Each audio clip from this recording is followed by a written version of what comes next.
Hello दोस्तों, आप सभी का स्वागत है मेरे और आपके चैनल जिसका नाम है बी सक्षम इन एसएपी एंड अदर मॉड्यूल्स।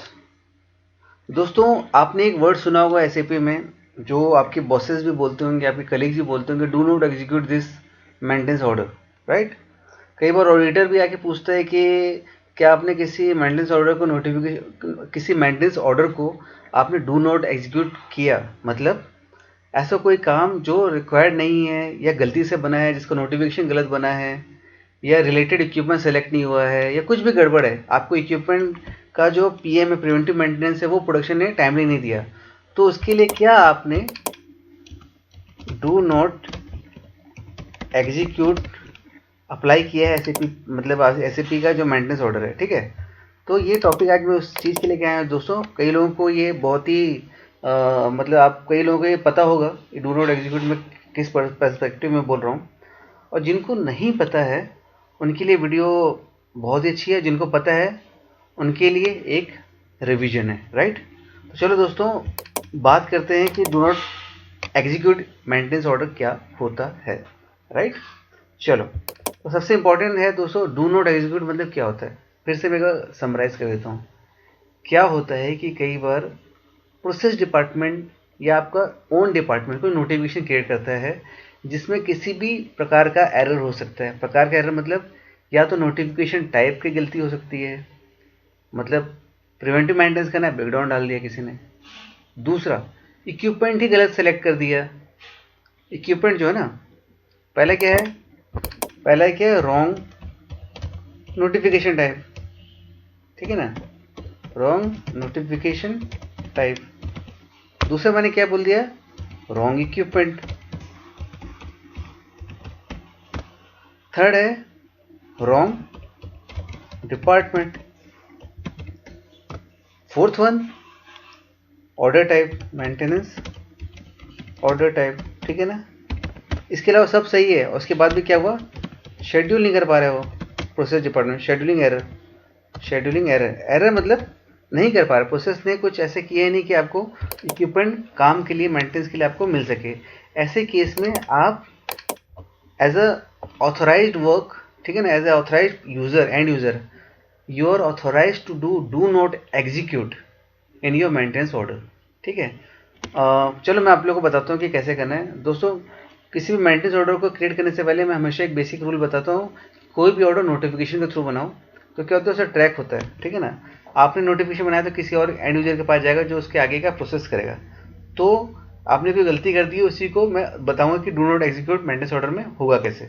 तो टी कोड क्या है दोस्तों, ये हमारा टी कोड वाला बार है, ठीक है, एड्रेस है, कमांड वाला बार है, जिसमें मैंने लिखा IW21, मतलब IW21 किस लिए यूज़ होता है सबको पता होगा। नहीं पता है तो सिंपल से नोटिफिकेशन क्रिएट करने के लिए, और भी नहीं पता है, नए लोग हैं तो उनके लिए है, मेरी वीडियोस अवेलेबल है दोस्तों।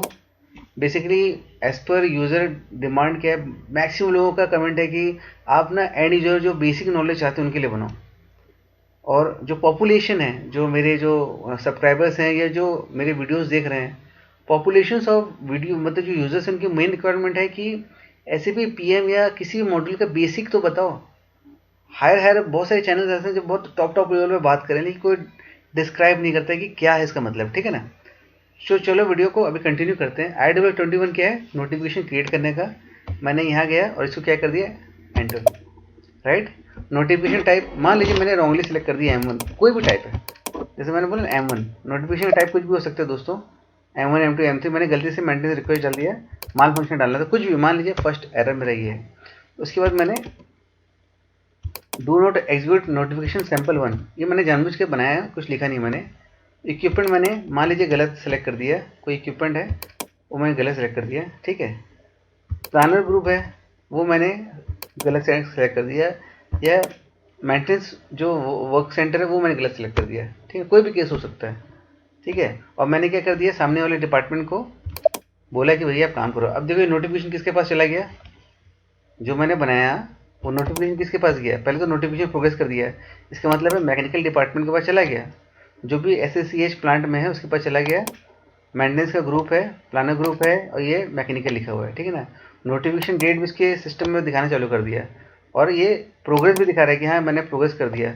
नोटिफिकेशन का टाइप भी मैंने बता दिया, ठीक है। और यहाँ पर मैंने लिख दिया है, ये नहीं लिखूंगा डू नॉट एग्जीक्यूट, मैं कोई भी नोटिफिकेशन क्रिएट करके उसमें नाम लिखूंगा, राइट। अब एंड यूजर ने ओपन किया, ठीक है ना, देखा कि यार ये तो गलत है, ये इसको तो नहीं करना चाहिए, तो क्या करेगा कि वो यहाँ से लिखा है कि नोटिफिकेशन पीआर बन चुका है, ठीक है ना। उसके बाद वो ऑर्डर क्रिएट कर दिया किसी ने, गलती से किसी ने रॉन्ग ऑर्डर भी क्रिएट कर दिया, मतलब नोटिफिकेशन सब गलत था और किसी ने रॉन्ग ऑर्डर क्रिएट कर दिया। तो दोस्तों सबसे इंपॉर्टेंट चीज़ है, इसमें ध्यान रखने वाली बात है, यहाँ पर जो सिस्टम स्टेटस है ये बहुत दिखने वाली बात है। सिस्टम स्टेटस है क्रिएटेड और MNAC, ठीक है ना। इसका मतलब क्या होता है, CRTD मतलब क्रिएटेड और MANC मतलब material availability not exited, sorry checked, ठीक है ना। तो ये है लिखा हुआ, ठीक है। इसका फुल फॉर्म ये होता है कि कोई भी मटेरियल हमने इसमें चेक नहीं किया है, राइट। और मैंने क्या कर दिया, ये करके मैंने यहाँ गया, इसको ओके कर दिया, यहाँ पर मैंने क्या कर दिया, सेव कर दिया। तो क्या हुआ, मेरा एक नोटिफिकेशन, एक मेंटेनेंस ऑर्डर क्रिएट हो गया, ठीक है। मैं यहाँ पर गया, अब मुझे क्या है, मुझे पता चला कि गलत था, तो मैंने क्या किया, IW32 चेंज ऑर्डर में गया, यहाँ पर गया, ठीक है ना, IW32। यहाँ पर दोस्तों सबसे इंपॉर्टेंट चीज़ है, डू नॉट एग्जीक्यूट के लिए यहाँ पर सिस्टम जो स्टेटस है वो क्रिएटेड होना चाहिए। क्या होना चाहिए, क्रिएटेड होना चाहिए, ठीक है। अब चलो, अब मैं क्या गया, मैंने सबसे पहले तो इसको मिटा देता हूँ, यार देख लिया आपने। अब सिंपली मुझे क्या करना है, मुझे जाना है ऑर्डर पे, यहाँ पे जाके मुझे नीचे देखते जाना है, देखते जाना है, देखते जाना है। यहाँ पर other order, create general, create special, ये मेरे रिक्वायर्ड नहीं अभी। डिस्प्ले, प्रिंट, सेव, फंक्शंस, पहले फंक्शन इंपॉर्टेंट है, ठीक है ना। बाद में लिखा put in progress, release, complete, date, generate settlement rule, determine cost, redefine delivery address, inspection, availability, log, deletion. मुझे कुछ नहीं, मुझे जाना है कंप्लीट में। और यहाँ पर देखो दोस्तों, यहाँ पर लिखा हुआ है डू नॉट एग्जीक्यूट, ओके, वापस चला गया, मैं इसको मार्क कर रहा था, ठीक है। सिंपली वापस गया, फंक्शन में गया, फंक्शन से गया कंप्लीट में, कंप्लीट से गया डू नॉट एग्जीक्यूट। अब इसमें क्या लिखा रहा है, mark order as non execute, मतलब नॉट एग्जीक्यूट, मतलब ये पूछ रहा है, ऐसे भी बोल रहा है कि ये ऑर्डर को नॉट एग्जीक्यूट में मार्क करना है, क्या मतलब आपको काम नहीं करना है because of so many reasons. तो आपको क्या लिखना है, आपको इसमें क्या सेलेक्ट करना है दोस्तों, yes there are some issues with respect to notification creation, department selection, type of notification creation, equipment selection, scheduling error, departmental error, maintenance type error, order type error, ठीक है। ये सब की वजह से क्या आप इसको एग्जीक्यूट ना करना चाहेंगे, तो आपने लिखा mark order as non executed, you will click on, आप किस में क्लिक करोगे, यस में। मैंने यस कर दिया दोस्तों, ठीक है। अब मैं इसको वापस खोलता हूँ तो क्या लिख के आएगा, देखो कुछ भी चेंज कर नहीं पाओगे। यहाँ पे क्या लिखेगा, यहाँ पर आपको सिस्टम एरर, सिस्टम स्टेटस दिखाएगा CLSD। अब CLSD क्या होता है, इसको भी मैं आपको दिखा देता हूँ। CLSD मतलब होता है डू नॉट एग्जीक्यूट का ही पार्ट है। उसमें सिस्टम ये क्या बताता है, पहले तो दिखाता है क्लोज्ड है, अभी और क्लोज्ड हो गया, टैको नहीं हुआ। देखो देयर इज अ डिफरेंस, बहुत बड़ा डिफरेंस है टैको करने में और क्लोज करने में, ठीक है ना, ये हमेशा याद रखिएगा। MNAC तो था ही दोस्तों, और क्या लिखा है, नॉट कंप्लीटेड, मतलब कि आपने काम चालू नहीं किया तो कंप्लीट किया, तो इसने दिया नॉट कंप्लीटेड। और उसके बाद ये क्या लिखा है, नो मटेरियल कॉम्पोनेंट। तो दोस्तों इसमें क्या समझ रहे हो, आपने ऑर्डर गलत क्रिएट कर दिया था बिकॉज ऑफ मैनी रीजन्स। आपने क्या किया, क्रिएटेड स्टेज में ही इसको डू नॉट एग्जीक्यूट कर दिया, जिसकी वजह से आपका सिस्टम स्टेटस क्या आया, क्लोज्ड। दूसरा आया मटीरियल अवेलेबिलिटी नॉट चेक्ड। तीसरा आया नॉट कंप्लीटेड, CMP कंप्लीटेड, ठीक है। ऐसा मत सोचो कि मैंने एक एक का फुल फॉर्म बता रहा हूँ, जो है वो सीधा पढ़ के बता रहा हूँ। NMAT नो मटेरियल कॉम्पोनेंट, ठीक है ना। NMAT C लिख देता, उसके ऊपर है, जो उसका चाहे स्टेटस बनाना चाहे। तो ये इसका क्राइटेरिया है दोस्तों, समझ रहे हो। तो होप सो दोस्तों आपको मेरा ये कॉन्सेप्ट समझ आया होगा डू नॉट एग्जीक्यूट का। इसके लिए आपके पास कौन कौन से मतलब पैरामीटर्स होते हैं जिसके बेस पे आप इसको डू नॉट एग्जीक्यूट कर सकते हो। अगर ये ऑर्डर रिलीज हो जाता तो आप इसको डू नॉट एग्जीक्यूट नहीं कर सकते। फिर से बोल रहा हूँ, अगर ये मेंटेनेंस ऑर्डर मैं रिलीज़ कर दिया होता तो मैं इसको डू नॉट एग्जीक्यूट नहीं कर पाता, ये याद रखिएगा।